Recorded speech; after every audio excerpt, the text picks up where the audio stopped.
Thank you, Carol, for that lovely introduction. Thank you, everyone who was here.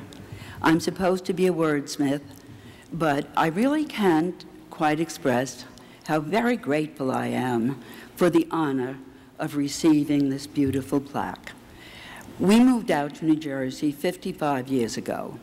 The car was pretty worn out. I was pregnant with number 4, and the moving van was behind us. We had looked in Westchester, Connecticut, Long Island, and there was something about northern New Jersey that I said, this is where I want to live. Some of you are old enough to remember when the house was $13,000. When you really sprung for putting the dormer and 2 bedrooms and the bath upstairs, bringing it up to $15,100. We decided we couldn't afford to have the painting done upstairs, so Carol's father volunteered to paint upstairs. He spilled the paint, came down to get a cloth, walked through the living room, the new carpet, and when he was finished, poured the rest of the paint down the sink. My father could do nothing in the house. He went down to put the coal in, shake the fire, and we used to wait for him because he was dressed in suit and tie, and he went downstairs, and we would wait for that plaintive cry, "By God, Nora, I have put the fire out." So I was never expecting more. I volunteered to do the bathroom, the wallpaper, and it was a fish swimming in a misty sea pattern. Unfortunately, I hung it upside down, giving the fish a particularly malevolent look in their eyes. But I was always so happy there. The neighbors, we could let our kids run. It was really, there was a party line even on the phone. This is 55 years ago. It was so country.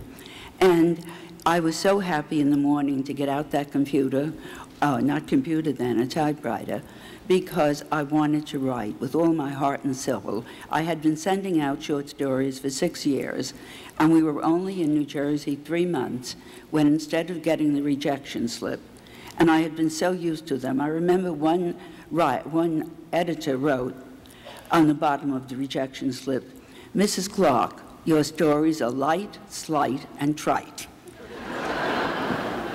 And I thought, I'll get you, baby.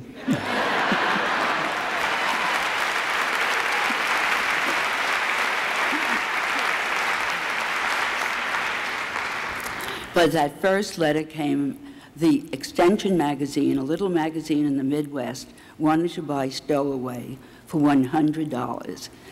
Just after moving to New Jersey, I became a published writer. Now, a quick one about that. It went nowhere at that time, absolutely nowhere. But it finally did slither into a bookstore. And I was writing radio shows, and I went with a couple of the people in the office, and we happened to pass that bookstore. And there was my book about George Washington in the window. And I said, right up front. On the way back from lunch, we passed the bookstore, and the book was gone. I said, snapped up. That same evening, we walked past the bookstore, and there was a copy of the George Washington book in the window, and one of the guys said, whoever bought it returned it. Well, Carol told you the story of beginning to have the success, and I have so enjoyed it. I have so enjoyed living in New Jersey.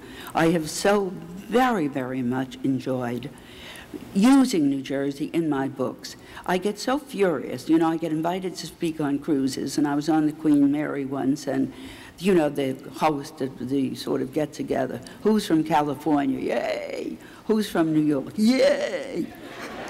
Who's from New Jersey? And I said in the loudest voice I could, my mother had an expression, when you know better, you'll do better. And that's the way I feel. People outside don't realize that we're the best kept secret in the 50 states.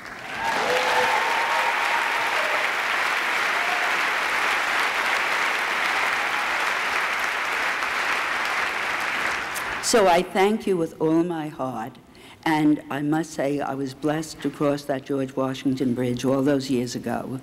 And I have been blessed with my family, with my friends. I had a prince in the beginning, and I have a prince at the end.